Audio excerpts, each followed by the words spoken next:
Често в логопедичния процес и в моята работа като логопед обичам да има и обучителен процес, образователен.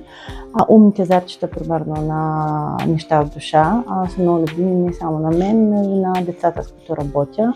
Използвам ги за най-различни възрасти. С най-малките ползвам картите за обогатяване на речника. Питам ги за името на животното или на предмета, който е на тях. Вече малко по-големите, естествено, задавам въпроси за първи и последен звук. По-големите пък направо правят думата, диференцират гласни, съгласни и по този начин, като игра, те въобще по никакъв начин не усещат, че вършим такава работа. През играта има един голям резултат за мен и за тях.